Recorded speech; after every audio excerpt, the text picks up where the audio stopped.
Well, it is going to revolve around future of energy storage technologies and how India can leapfrog to the front. Our experts in the final session will shed light on the future of storage technology with a special focus on advancements in lithium-ion battery chemistries and alternative technologies. Considering India's recent discovery of new lithium reserves, we will also discuss the current status, future outlook, and the policy framework pertaining to lithium-ion and battery storage technology. And to moderate this session, I may please invite on stage Mr. M. Jagadish, CTO, Amar Raja Advanced Cell Technologies, to please join us on stage. And let me take this opportunity and call our esteemed panelists for this discussion. Dr. Tata Narsingha Rao, sir, can we have you on stage, along with Mr. Akshay Singhal, Mr. Vani Dantam, and Mr. Hari Prakash B. Can we have you all on stage, please?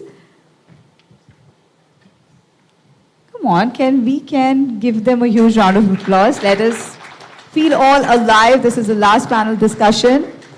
Special mention to one of our panelists who will be virtually present with us, who is going to be Mr. Thomas Ledger. Even he is going to be with us. Yes, we have arrangements. Amazing. I think he can hear us. Let us give a huge round of applause. Yes, thank you. As the ritual says, we'll take the picture. And I'll take a few more moments as this is our last panel discussion. I think I can borrow a few minutes here.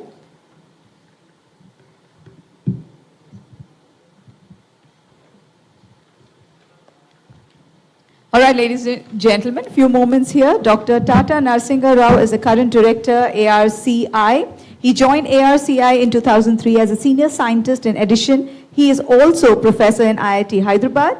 He is recipient of several awards and honors and has published more than 190 research papers and filed granted more than 20 international and Indian patents. A huge round of applause for him.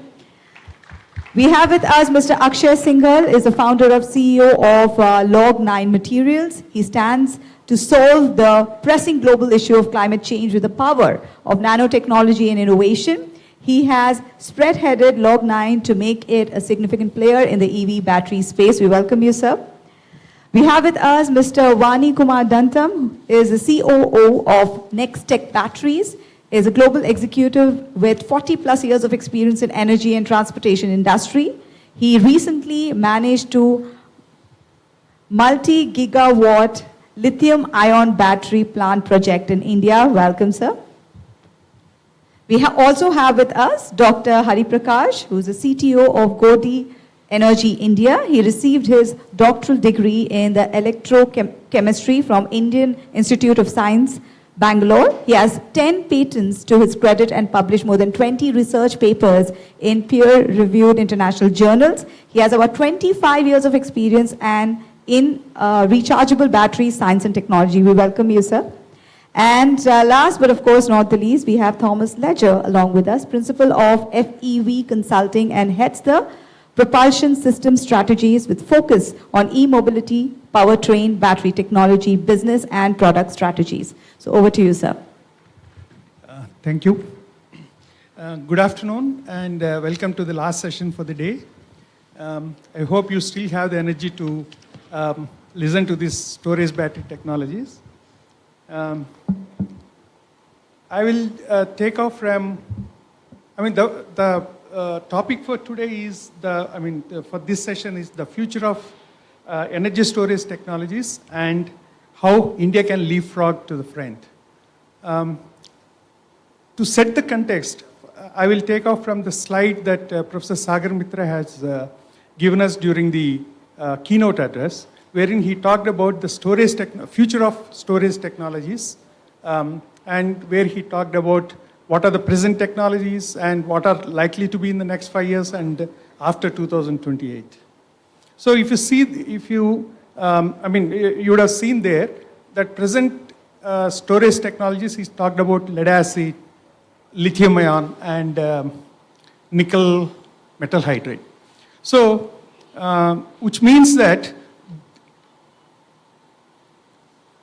the energy, the lead acid, which most people think that it has already spent its life, since it has been the workhorse for the energy storage for the last 150 years.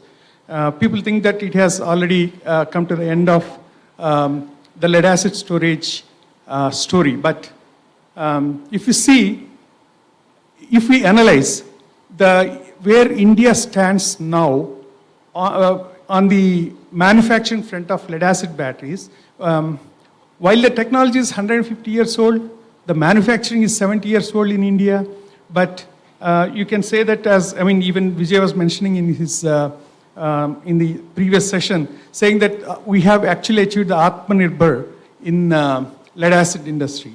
It's true. Actually, if you see, the supply chain is fully established in India, except for probably one material, that is a separator, AGM type of separator, for the VRLA batteries, but otherwise, all other materials, they are available in India. The technology is as good as that is available anywhere else in the world. So sometimes we make even a better lead acid technology than some other parts of the world. And this is one industry which is not afraid of China. Price competition from China. So this is one industry which is able to compete with Chinese anywhere else, even in the world. And the last point is, it is 100% recyclable. So if somebody is very, very cautious about green technologies or something like that, it has already achieved. So there are so many good things about lead acid, but today that's not the topic that we'll be discussing about. We'll be talking more on the future applications, the future likely big applications. So the second application, the lead acid is having a big application in the form of SLI batteries for automotive, and then home inverters, especially for Indian market. Then the third big market that has evolved is electric vehicle. So in the electric vehicle, the lithium ion, which is a choice because of its inherent advantages, like very high energy density, high power density, reasonably long cycle life, and very high recharge efficiency. So because of these reasons, the lithium is going to probably continue in electric vehicle for a long time to come. But we also need to see, in the poll, in the 4-question or 5-question poll that happened in the second session, we saw that the next big application segment that is likely to come in India is energy storage, ESS application. So now we'll be concentrating more on what is the technology that is more suitable for this, and also how India can actually take lead in the development of these new technologies. So this is the topic that we'll be talking about. And also, one other thought I would like to leave. So far, if you see, let's take example of lithium ion itself. There are more than 7,000 patents filed on the lithium technology. And how many does India have? India has just 64, which is less than 1%. I don't think this is what we require as a country, as India. So this is where I say that can we actually look at, that's what we'd like to deliberate here, saying that how India can actually leapfrog in the technology development area. So with this context setting, let me first invite Mr. Thomas from FEV Consulting to say a few words on this future of energy storage technologies, and any suggestions if he has for India to leapfrog to the front in the next, say, a decade time. Thomas, over to you. Okay, thanks a lot for the warm welcome, and hello everybody from Germany. I hope you can hear me fine. I think so. All right. Yeah, so just a few introductory words from my end. I had the pleasure to work with Amara Raja just recently, and I'm very happy and thankful to be invited to open this session. And I will share some insights from FEV about battery technology trends to basically spark the discussion afterwards. Just one or two sentences of who FEV is. FEV is a large group, and we are an engineering service provider, so purely R&D project focused, both in the mobility and the energy sector. And we are covering all types of power and vehicle developments, but of course in the recent years we have a huge focus on battery development. So we're doing this for basically all major OEMs and a lot of major suppliers in the automotive industry globally. We have 7,000 people, more than 7,000 people working with us, and of those, more than 5,000 are engineers. So we are present in basically all the major automotive and energy markets, and especially in India, we have a large and very fast growing team. Myself, I am part of FEV Consulting. This is the management consulting arm of the FEV group, and what we do is basically we combine the deep technology know-how of the FEV group on the back of all those engineering projects we conduct with strategic consulting competence, and this is what I do as a principal here at FEV Consulting as well, with a strong focus on e-mobility projects related to battery technologies and business and product strategies around it.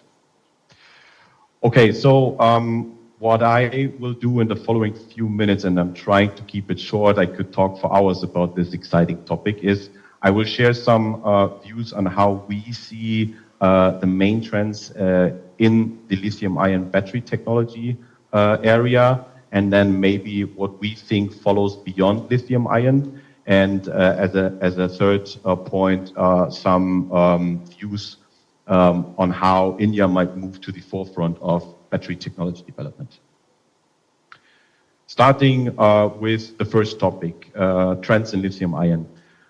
Generally, we can say there's a huge and significant potential for further improving the existing lithium-ion technology, and that's where currently also a lot of effort and investment goes into to realize those potential improvements. Generally, when we talk about improvements of lithium-ion, we always try to improve either energy or power density or safety or lifetime or costs or sustainability of battery cells. Ideally, of course, we improve all at the same time, but in many cases it's a trade-off. I can either, for example, improve energy density, but that reduces the safety of the cell or increases the cost, so there's always trade-off.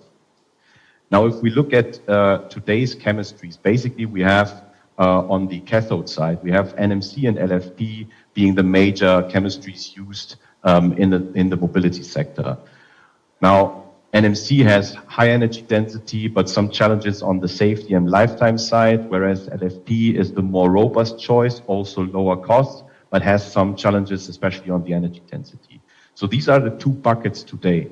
But what we think is going to happen in the next years is that as the market increases, we have a higher variety of chemistries because we can afford to have more chemistries and develop more chemistries as there is more applications to serve and a higher volume, so that we will probably see tailor-made cells for a lot of different applications and use cases. Now, for example, if we take NMC, we have NMC today, and basically what we expect is that there will be two paths from the current NMC technology. One is to really further maximize the energy density by further increasing the nickel content. That has some challenges on the safety side, and probably also these will be rather high cost cells, but top-notch energy density. A different path from current NMC technology is to reduce costs and improve the sustainability, and maybe also a little bit improve the cycle life by eliminating cobalt. So we will see manganese-rich NMC technologies, which will be at the expense of energy density.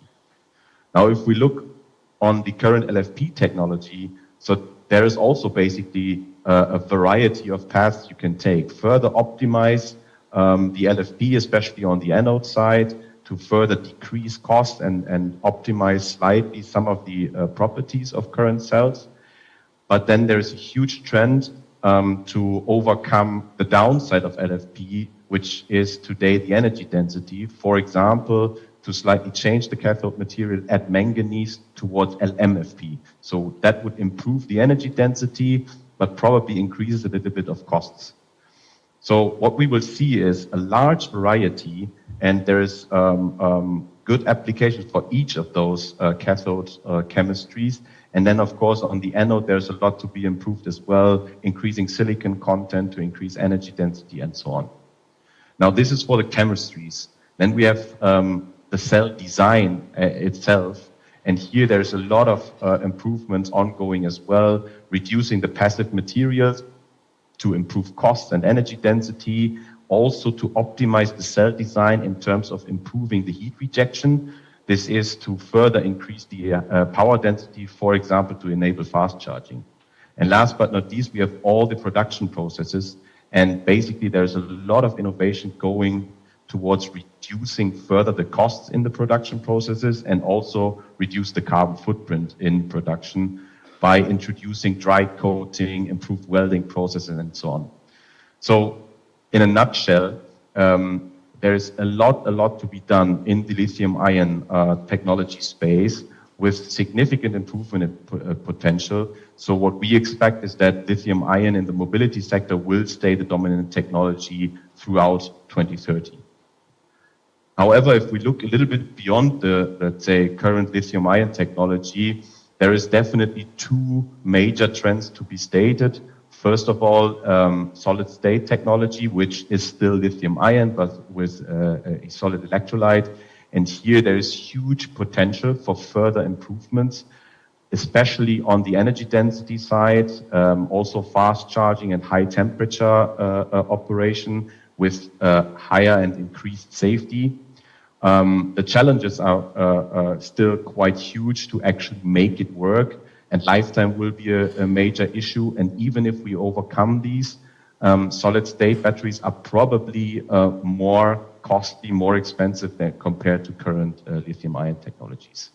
So what we expect is that there won't be that one silver bullet and that revolutionary step moving to solid-state, but rather, and if this is a part of an evolutionary improvement process, and we do not expect a huge mass production before 2030. That's rather 2030 and afterwards.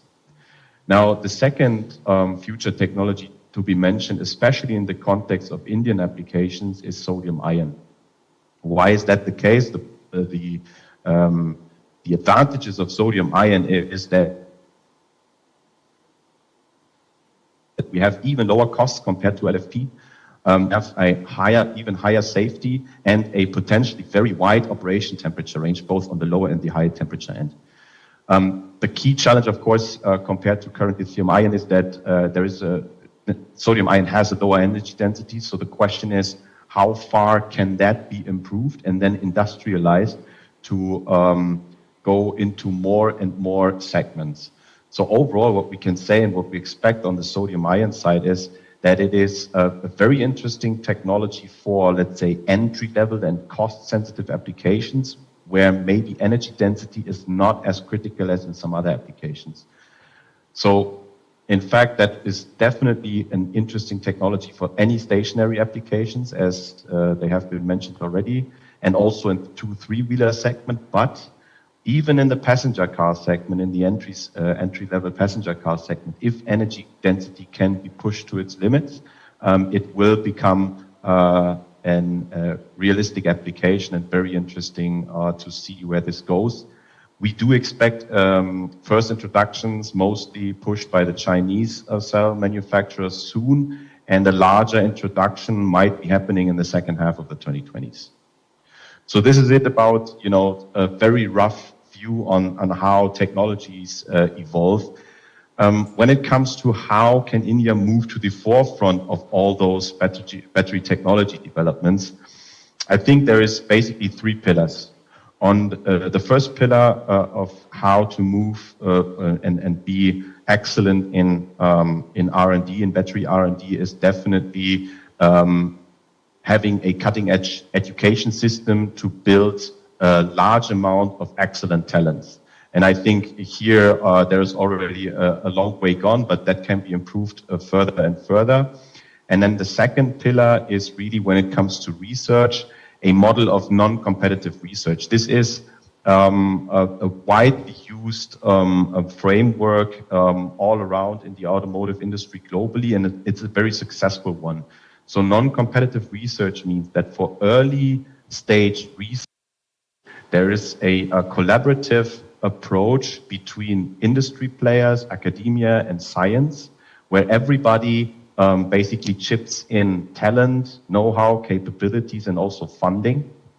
And the goal is to put in these non-competitive research the industry as a whole and the country first. So putting India and the country first and combining the capabilities of, again, academia, science, and industry and for early stage development. And this can be very effectively subsidized also by the government. For example, introducing a few centralized facilities with labs and maybe even a prototype scale cell production where really tangible results can be created from different entities. Then the question is, and the key element is to transfer that knowledge from academia and science into the industry, going to that third pillar, which is then really the competitive R&D and industrialization, where different industry players work on their own. And also here, of course, the government can accelerate that last cornerstone of an R&D framework through subsidies as it is already planned with the ACCPLI. So those different elements are really, I think, the cornerstones of how India can set up an ecosystem which enables it to really move to the forefront of better technology. So that's it as a quick introduction, and I hope this will spark a lively discussion now. Thomas, thank you a lot for those good words. And the two things that I have noted on is there's no silver bullet. Of course, there's no silver bullet as far as, there's no one single technology that will address all the applications. We'll deliberate more here on the dais here. And the second one is a good thought about how industry can collaborate on non-competitive research in the early stage development. These are the two topics that we have noted down. We'll deliberate more on that. Thank you once again for joining from Germany. And now coming back to the dignitaries on the dais, now may I ask Professor Tata Rao Garu, see, you and your team has been doing a lot of research work on materials and material science. So from that perspective, that is material availability, material research perspective, what do you think are the future technologies that are likely to come up in general? And also, what are those future technologies which will be very specific to the energy storage sector? If you can just throw some light on that. Yeah, is right. Thank you, Jagdish Garu. And first of all, let me thank Amar Raja for giving this opportunity to share the dais with all the experts. So the question what you asked is quite relevant to my background. First of all, let me just give a couple of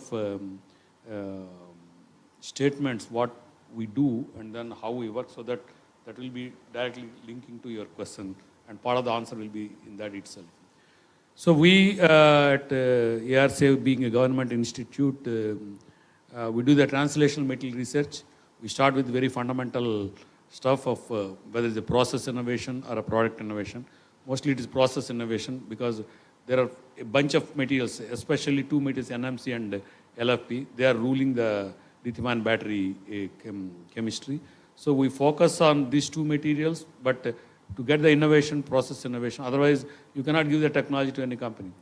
So one of them key success of our material, lithium iron phosphate, where we do the process innovation, we do the went to the global intellectual property rights. We got it granted. Now, just to tell you, on 18th of this month, we're going to inaugurate our 50 kg pilot facility where the technology receiver is setting up on our campus, on our incubator, where he'll be producing, and then probably if tomorrow Amaraja set up the plant, and if they want the tons of LFP, they are focusing on LFP, and you need to have a localized supplier, and then this will be the first one.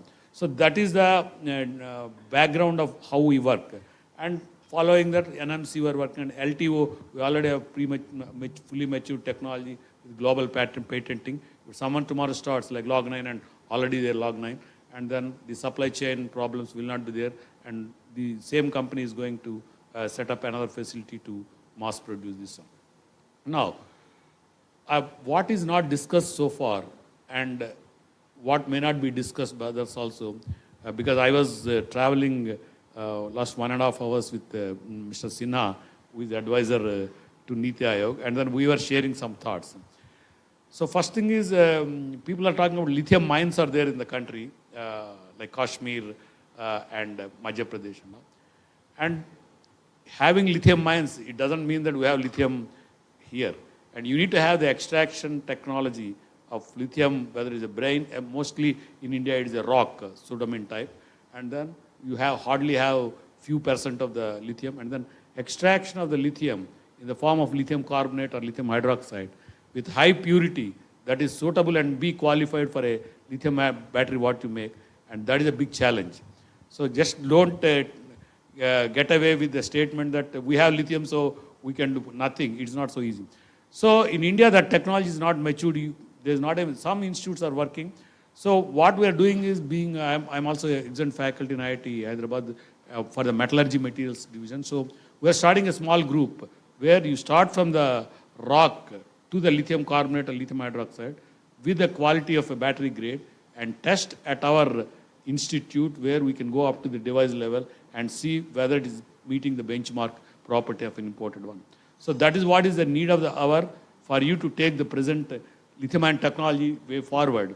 Otherwise, we still, even we have the supply chain problems are solved by Altman, what is going to set up on our inaugurate on 18th, still they have to import lithium carbonate. Maybe they have access to Bolivia, Argentina, or Brazil, but still the problem is that we still depend on imports. And lithium prices are rocking and they fluctuate time to time. And another one is we keep talking about lithium recycling, and that is very important for India because exactly, I think Amaraja is the right example where they have succeeded to do, I think, 80 to 90% cycling of lead. So I think we have to start, while you set up the plant, we have to start thinking of the recycling from the day one. And we do have, in the previous panel, someone was telling that we have a recycling company who has got almost battery qualified lithium carbonate or hydroxide form and which is qualified. So it is true, probably, but it's not so easy because are you setting the cost on par with what you make in India, the recycled one? Because recycling is a long process. If you see the recycling steps, they're not simple. So, or in another case, what I heard from Sinhaji that they recycle the lithium to some extent, not very high pure or battery grade, and you export. And then there they have the technology somewhere where they're refining technology and bring it back at 2x, 3x or 4x cost.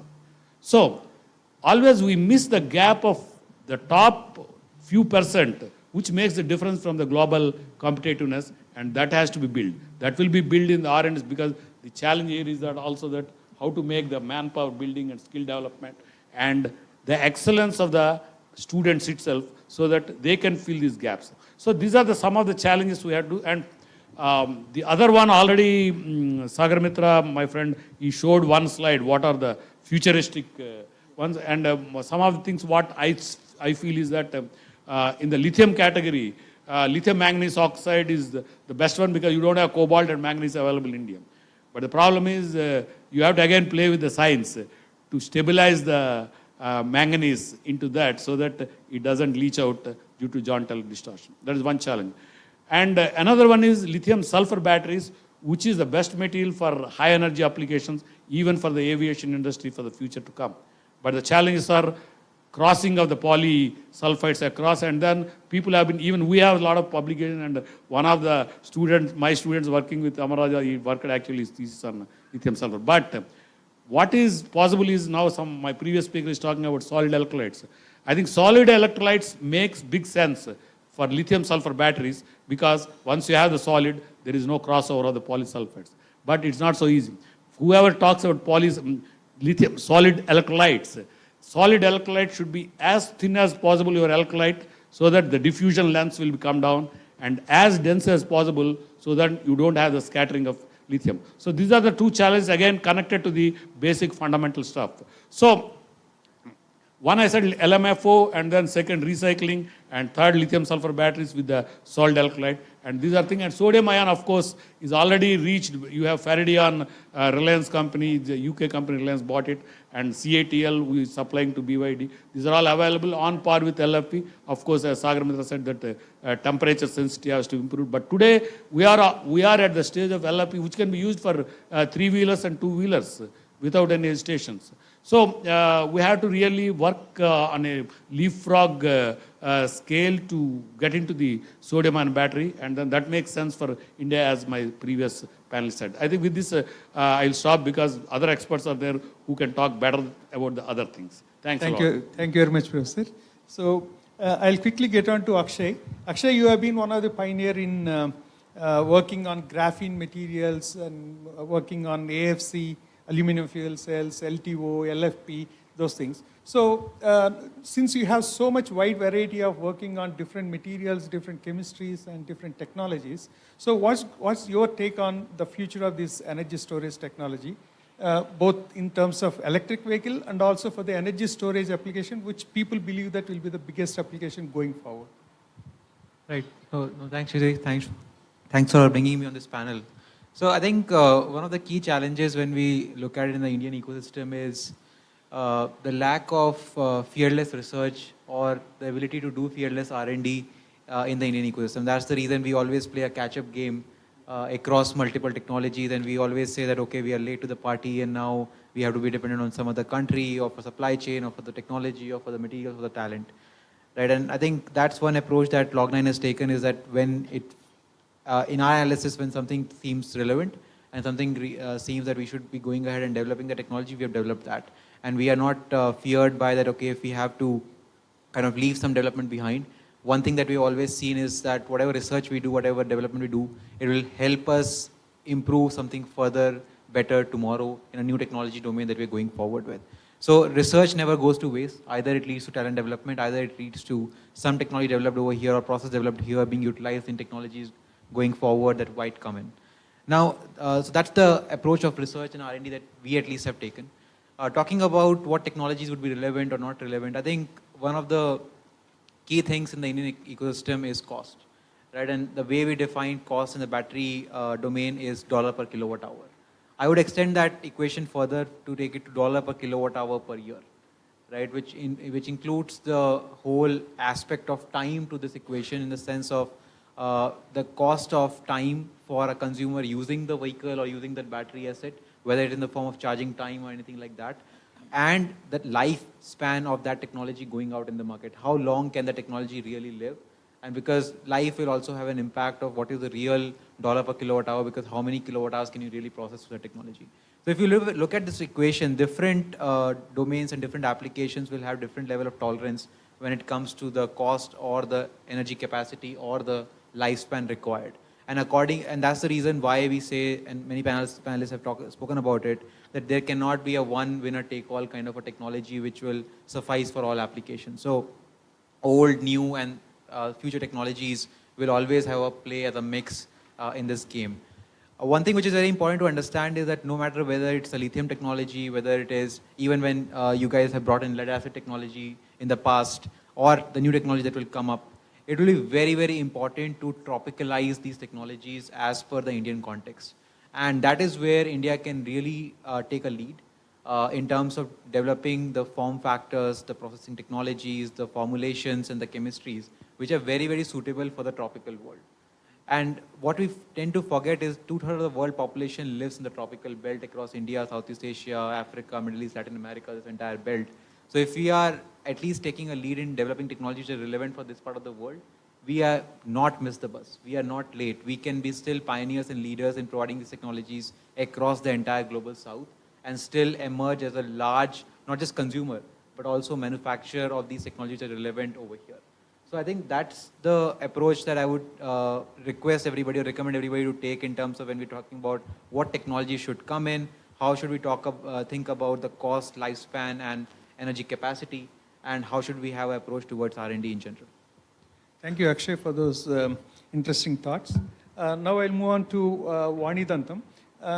You and your team have been doing a lot of research in development work in lithium sulfur, which I consider personally as one step ahead of this NMC, LFP, and other things. So, how do you and your team, your company, feel about the future of these energy storage technologies, again, in the context of EVs and ESS?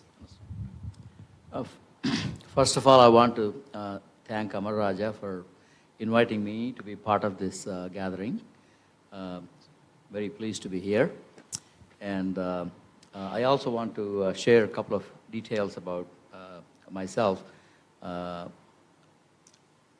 Nextech Batteries, where I have been the COO until last week, and I have resigned, and I'm actually in the process of starting my own company with advanced chemistry battery development. And also what we talked about this morning as full circle economy. This is what my company is going to be concentrating. Basically, we will look at developing secondary usages for used EV battery packs, and also developing advanced recycling technologies, and also advanced material production technologies to reduce the cost of the materials, and extremely advanced cell production technologies. That's what we're going to be concentrating on. Now, switching back to Jagdish's question, I have tracked lithium sulfur development for the last 2.5 years. And the two factors that limit lithium sulfur, the energy density is phenomenal. It's very, very high. The theoretical energy density is, you're looking at over 2,000 watt-hours per kilogram. And we have worked with cells that have performed above 425 watt-hours per kilogram. But when you work at that level, the cycle life is very poor. You're lucky if you can get 100 to 150 cycles at 100% depth of discharge at 0.3 C to 0.5 C discharge rates or recharge rates. And that's not enough. And also the self-discharge rates are very high. You're looking at approximately 10 to 12% self-discharge on a monthly basis. Part of this is recoverable and part of this is not. If the self-discharge is recoverable, you're in decent shape. But if it is not recoverable, that means the residual capacity drops very rapidly, and that's not good. We looked at Lyten's data, we looked at Theon's data, we looked at LIS, Australia's data, same problem. There's a company in Japan called ADEKA. These folks have developed a different kind of lithium sulfur technology with lithium in the anode, pure lithium, but sulfurized polyacrylonitrile that basically eliminates polysulfide shuttle. But when you do this, self-discharge goes down, cycle life goes up almost to 4,000, 5,000 cycles at 100% depth of discharge, but energy density drops a lot. You're going back down from 400 to 180 to 200. So is that good? But at 4,000, 5,000 cycles, maybe. So we have to develop new ways of looking at how do we measure the value of a chemistry. Instead of looking at it in kilowatt hours, dollars per kilowatt hour basis, we start looking at dollars per kilowatt hour per year. To us, any new battery technology is like a three-legged stool. We have to look at the product by itself. What is the capability of the product? The manufacturing technology capabilities to manufacture this product, and the infrastructure capabilities. My worry is we are spending enormous time and resources on the product and on the manufacturing, but not enough on infrastructure. I'll give you some examples. The electrical production capacity, installed capacity in India is little over 0.5 terawatt. To put that in perspective, China has approximately 2.8 terawatts. So you're more than 5 times India's capacity.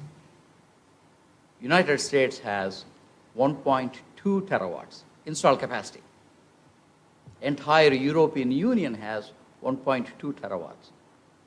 So the global production capacity is approximately 6 terawatts. Now you put that in perspective, India, 0.5 terawatts. Every 250 motorcycles, scooters you produce will need 1 megawatt of additional generation capacity to keep them charged. Is that capacity being installed? Are your transmission distribution lines being updated? Are your transformers being updated? We have this problem in the US. California last summer issued warnings not to charge the EVs. EV penetration in California is less than 5%.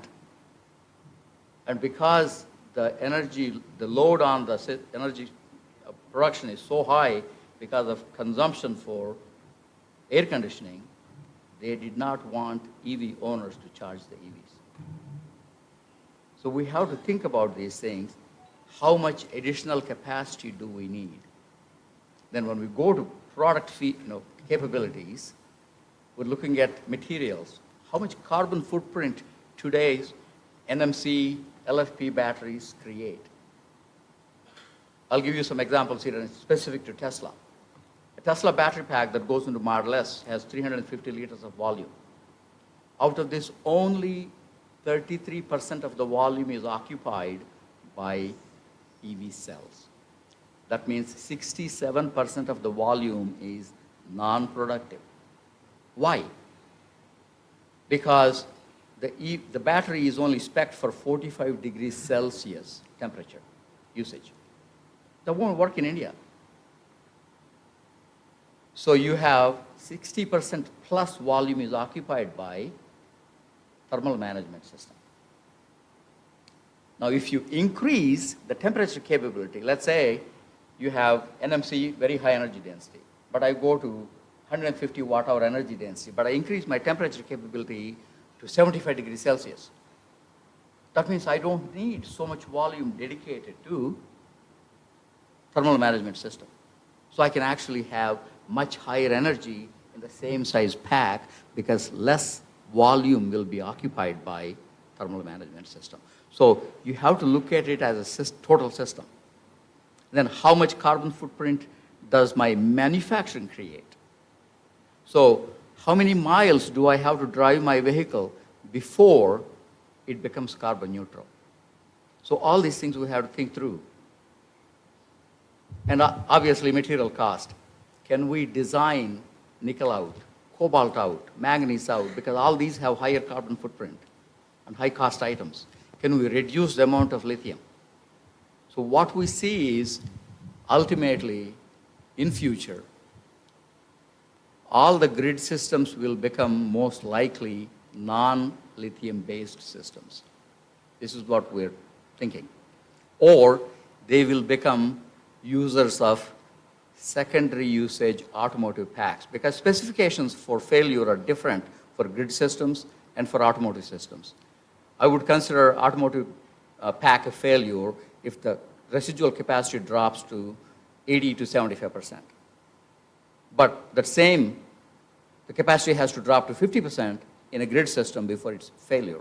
That means I can take an automotive pack, disassemble it, take the good cells, assemble them into residential packs and grid packs. That's my secondary usage. Or I will design less expensive non-lithium packs.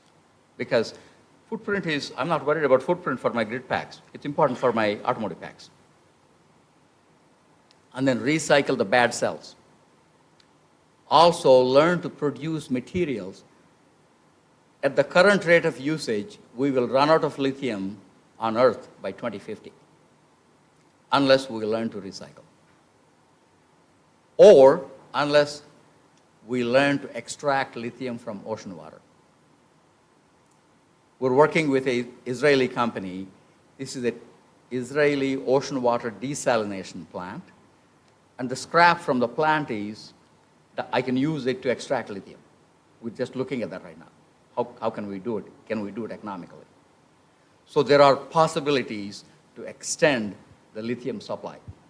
But we have to design nickel and cobalt and manganese out because of their impact on the carbon footprint. And also we have to reduce the production cost of graphene. A ton of graphene today, graphene is the most expensive material we use in our batteries. A kilogram of graphene we're buying anywhere between mass production $100,000 to $130,000 for pilot production. That's a lot of money. So what can I do to reduce usage, to reduce cost? So all these things we have to look at. Manufacturing capabilities. The footprint of electrode production is coming down. Integration of machine intelligence is increasing. So in terms of break-even volumes, today for mass production, I have to install at least a 2.2 gigawatt hour to 2.5 gigawatt hour plant. Can I bring that down to below 1.5 gigawatt hours? That means I can build smaller plants, not very, very large plants with much smaller carbon footprint. So we have to look at it as a system, and then look, again, product capabilities, including chemistries, manufacturing capabilities, and infrastructure capabilities. And the more I have been associated with lithium-ion industry for 15 plus years, and we have always neglected infrastructure capabilities. And I think it's going to come back and bite us. We have to be very careful. Thank you. Thank you, Vani, for those thought-provoking words. Now I'll quickly move on to Dr. Hari for those initial remarks. I mean, I know your company is one of the pioneers in making the cylindrical NMC cell in India ground up, and we'd like to know your thoughts about the future of the technologies, again, on the electric vehicle and energy storage front. Okay. Thank you very much, Amar Raja, for the nice opportunity. And the good part, the last session, the last speaker, it's always like, the audience have been already, empowered, with a lot of the information. So it's easy for me to, convey what I wanted to, say. Yeah. And then again, what has not been covered, that also, I have a huge responsibility to say that, okay? For that, you need to have an experience. So I think at least I have an experience from early 2000s, seeing Chinese, how they got into this lithium-ion cell manufacturing and how they came up as the global leader. Maybe that perspective, I really thank Thomas for giving a very wonderful, he set a tone, what has to be the technology, what has to be the future and all these things. Almost, close to about 90%, I agree with him. And then if you see, as a country, India, what we are supposed to do with respect to the present technology or what we are supposed to look at the future technology. So as Vijay was telling, you are telling about the lead acid battery industry. So even today now in India, we are looking at the lithium ion, but the African countries are still going to be using the lead acid batteries. We can keep continuing manufacture and then export them. Similarly, and if you look at in the same lead acid battery, the improvements, say Furukawa, East Penn, the ultra battery, the name we know. So they came up with the capacitor and battery together, marrying together, and then they are serving a lot of high-end applications, grid stabilization and all these things. So, and in the same context, if you see in lithium-ion batteries, what is going forward. In Europe, if you see, the Skeleton, Eaton, these kind of companies, also in Japan, few companies, they're also into these hybrid capacitors. We talk about LFP and then our LTO. We have one of these into as our anode or cathode, and then use the high surface area activated carbon and make a product. have both the properties of the battery in terms of energy density and also the properties of capacitors as the power density. That is going to serve a lot of huge markets in the future with respect to these metro trains and so many other things. And also, like Vani was mentioning about our infrastructure availability. Whenever we are going to go more and more on this electrification, then we need to look at the stabilization of our grid. There also, these capacitors are playing a very big role. So that, since we are talking about the energy storage technologies, we need to look at this also has one of the very important component in it. So when it comes to the chemistries, right, like we have so many chemistries for so many different applications. I don't want to look into that. Concentrating only on electric vehicles and ESS systems. And if you take, we don't need to also compete with the guys, the Panasonic or Samsung or LG or CATL. So what can we do for India? And also we talk about carbon neutrality as well, right? So we all know, like, if you have to make a 1 kilowatt hour of a cell, then we need to spend more than about 45 to 50 kilowatt hour of the energy to produce this. So this is where this is becoming a highly energy intensive manufacturing process. So the whole world is looking at how can we reduce the cost. And one thing is going in the large scale, as like in the earlier panels we were talking about like now it has become like more than 5. Earlier we were talking about 1, 2.5, 5, now 10s and 20s. So last week we had some European delegation, they were telling, if you are not talking about 20, then we don't want to work with you, like that. So now if you see like that, so where are we going with respect to this kind of a cost saving? Again, when we talk about India, India is such a cost sensitive market, we need to look at each and every penny there. So why do we have to really bet on like these guys in terms of high nickel content cathode material, or very high silicon anode material, going into the highest energy density of the cell? All these things are different to a particular application, and also it is specific to a region.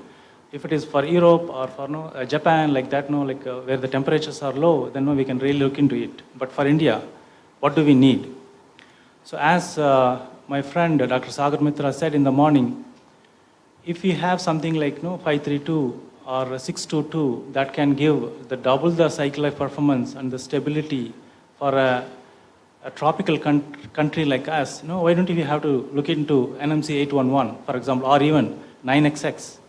If that is going to give about 1,000 cycles, then maybe the other one, 622, can give more than about 2,500 cycles under the same kind of performance. So what do we really look into it? Again, when it comes to the manufacturing point of view, the 40%, again, that number was given by Sagar Mitra. It's going into the recovery process during the electrode making, the NMP, the carcinogenic solvent that we use, organic solvent, and it needs to be recovered, recycled, purified, and then reused. So if you take the industry now, the same thing was happening earlier with anodes. Now we use the water-based processing, right? So we save a lot there. And we don't have to go 250 degrees Celsius to boil, recycle, all these things. It's water. And even if you don't want to do that, we can let it go. It's environmentally friendly. So we did like this kind of an aqueous water-based process for NMC 622, and it's perfectly fine, even much better than the NMP. And the same thing has been done for LFP as well. So here, I would like to give you a little bit more into the technical thing, like when we use into different solvent, we use different kind of binders as well. And the property of these binders also make these things high rate capable, and then highly porous, and then like more safe. The electrolyte wetting is good. There are a lot of things come into it. And again, as Thomas mentioned, like in Europe, if you see, because of the regulations, the pollution control, they have been asked not to use NMP. But since we cannot do that, so we have to, they are coming up with, based on the geographies, this many percentage of this has to be completely reused. That is where this, the dry coating is coming into picture. So we don't have to use any of this solvent, like whether it is NMP or water. Take the, the dry powders and make them into electrodes and then make them into, put them into the cells. This is not new as well. If you take Tesla, why did they acquire Maxwell? This is very much available in this dry coating technology in the capacitor world. And again, they talked about the design point of view, the tabless or infinite tabs. This is also not new. Again, the capacitor industry has it. Like we are able to make it, the tabless and dry coated the capacitors. So that way, again, I would like to take something input also. I also did a lot of work in lead acid batteries, wherein so many things we can take from that industry and then take it into a lithium ion, the design point of view, to make it highly energy dense the batteries like that. So that way, there are a lot of for example, if you take one company that is working on I don't want to mention, and vapor deposition related techniques, then they are just depositing the lithium on top of the separator, and then that really does wonder for the solid state battery systems. So it is everybody like wherever the technology is available. And again, I want to touch upon that our the local the strength what is available in India. If you see, since the market is not there, people are not really looking into it. But when we are talking to the local supply chain companies, they really have very highly the tremendous kind of knowledge. So how to make these kind of for example, with respect to foil or something like that. And only thing is we are not doing it. Why? Because the market is not ready. So if you see China, like when the technology moved from USA to Japan to Korea and then to China, they looked at the supply chain, the materials, activities first. So that is where if Randir is there, somebody else is there, I would like to put this point here. So why don't we bring a PLI only for the materials, and then also for the equipment. Nicholas was there here, and these equipments, when we go and see these equipments at their equipment manufacturer's place only, how gigantic they are, what are all the complexities. Until and unless we have these things in India, make our people to see, feel, until then we are not going to get into it. Otherwise, we have to bring all these guys from the overseas to come and do it. And if the market is not there here, then they are not also going to come. Unless otherwise, this is going to be a highly export incentive business for them. So, and also we, looked at the efficiency part. That is, here, these are all some points, which I would like to mention when it comes to, the futuristic.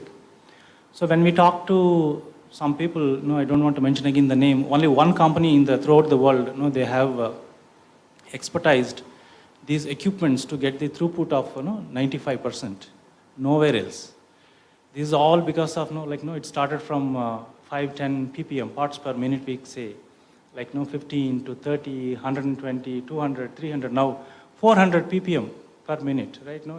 Within a minute, 400 cells are just coming out of these automatic lines with very reliable, not much of rejections, very good quality. So this is how the throughput, making it, these guys going in a very large scale, very, very, yeah, I think I'm running out of time.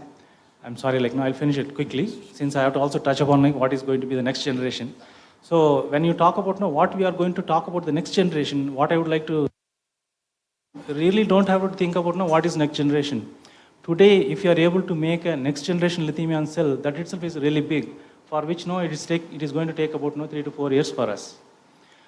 Incorporating all these things. See, in Japan, if you talk, they talk about pre-lithiation, pre-sodiation. So when can we do that? Right, for which the equipment and all these things. Equipment is a very big thing in this industry. So which we lack, but though we have the strength to make all these things. Then again, maybe touch upon few challenges, like the human resources. So when I said the company had a chance to make 95%, that was only because of the human resources, the trained. And then you need to keep training more and more, and also to retain them. Okay, that is also one of the biggest thing here. And then the financial, right, also touched upon. And this is such an industry where you are not going to see the profits very early. So that point of view, we have to look at India, what is going to be, profitable and, cost competitive and all these things. That way, if I look at what is going to be the next generation, what we have to look at it, maybe 10 years down the line, if you have to, lead the world in terms of, the production, then probably as Thomas said, no, I'm going to just get into that same sodium ion, wherein like what has not been told, no, I'll just quickly tell. One thing is the separator. What we are going to use in our lithium-ion battery industry, the polymer-based separators, we are not going to use. Rather, we'll be using the cellulose-based separators. They are cheaper. And again, they are highly porous. That will give you a lot of the wettability part increases, high rate comes, and so many other advantages come into it. And the sodium availability. And again, making the sodium materials also like almost similar to that of what is available for the lithium again. These materials again talked about low temperature, high temperature. India, from Kashmir to Kanyakumari, we have varying. We cannot be making cells for one little region. And again, for the anode material, it's again a hard carbon where we have opportunity for the Indian companies to come up because there is not many companies making them throughout the world. So this is an opportunity for us. So electrolyte again, we have an opportunity here. So that point of view, we are on a level playing ground, though 5-6 companies are already making some cells and all these things with respect to sodium ion. We can really bet on it. And then in spite of, it's a lower energy density and all these things, over the period of time, the technology improving, we can keep on improvising on these energy densities and all these things. Safety is a point, here the safety is it can be completely discharged, through over the air, it can be transported and all these things, that safe it is. And then cost point of view, we are not going to use copper. So since it is only aluminum again, that also brings down. Like that, there are a lot of advantages. We can keep talking about all these things. And probably even on lithium ion itself, I can be talking for another half an hour. And anyhow, I'm sorry for taking a little more time. And then thank you for your attention. Thank you. Yeah. Thank you, Hari, for those very interesting ideas and your remarks on that. Actually, the session timing is for 50 minutes and we have already taken 60 minutes for one round of talk. I have questions for the second and third round, but I don't want to go because it is going to be too much stress for the audience sitting there. So I'll just ask one question and I request to answer in just 2 words. Two words. See, suppose we are given, we are given $100 million by, say, Government of India and asked us to actually bet on 2 technologies, 2 future technologies that will be good for the energy storage application. So what are the 2 technologies that each one of you would like to focus on? Professor Tatarav. Sodium ion, lithium sulfur. Akshay?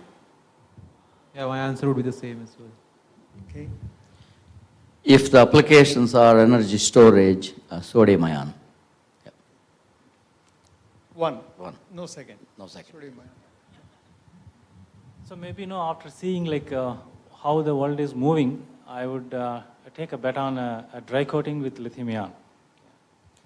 Thank you. And Thomas, if you are still there, what's your answer for that 2-word answer?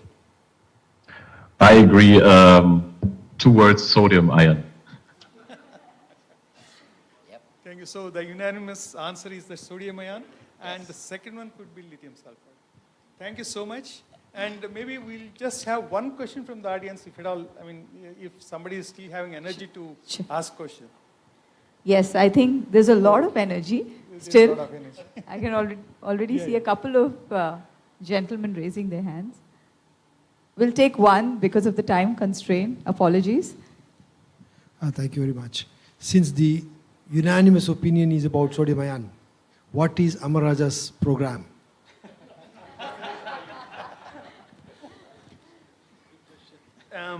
See, one thing, if I had to answer that in a very straightforward way, the manufacturing of lithium ion, the manufacturing of sodium ion, there's not much of a difference. So our initial bets are on lithium ion. So we are going to do our developmental activities, do our manufacturing related activities in the lithium ion sector, and subsequently we'll be actually in the development phase of sodium ion, and as and when the application picks up, the market for the application picks up, we'll be ready with the sodium ion, and changing the manufacturing facility is not that, Not difficult. is not very expensive. Let us don't go in series fashion, because sodium ion is going to pick up and already is being picked up. Commercial products are there. So you start next 5 to 10 years, definitely lithium ion is going to lead. So you start with lithium ion, but don't go after 5 years or 10 years sodium ion. Better you start funding a research lab like ARCA with use $1 million or so that sodium ion will be there in next 5 years, we promise. Thank you very much for that suggestion. We'll definitely take it. But our idea is to actually move on from initially get into lithium and then start working on sodium ion. Yeah. Thank you very much. Thank you very much, gentlemen. Maybe, One last comment from I have a point to just mention, probably I would have forgotten. I know since eminent people are here, and throughout the world when we go, right, like we only talk about what is the next technology, how to make and all these things, but in Europe and Southeast Asian countries, that for all this testing part, right? Dr. Rao is here, and many other IIT professors are here. The government funds the test facilities. And they're all huge, capital intensive, and also the operations, right? The people who are employed, and they're not going to generate revenue. I know that is where the government is really supporting, and we can make cells and batteries. Even the automobile companies, huge automobile companies, not able to set up this kind of the test facility. So I would like to put this as a request to the people who are really responsible for it. Maybe like this is also a conclave, like it is bringing people together. And then why don't we put up this as a big program to the government, and then make this happen so that it helps the whole infrastructure. Yeah. Yeah, in fact, we have heard Telangana state government also talking about Yes, testing exactly. lab and facilities, separate area identified. And so, yeah, that's a good idea. I think we should take it forward. We'll deliberate further on that in other forums. Thank you so much, each one of you, Professor Tata Rao, Akshay, Vanidantam, and Dr. Hari. Thank you, Thomas. Thank you for joining from Germany. Thank you once again. Thank you for having me.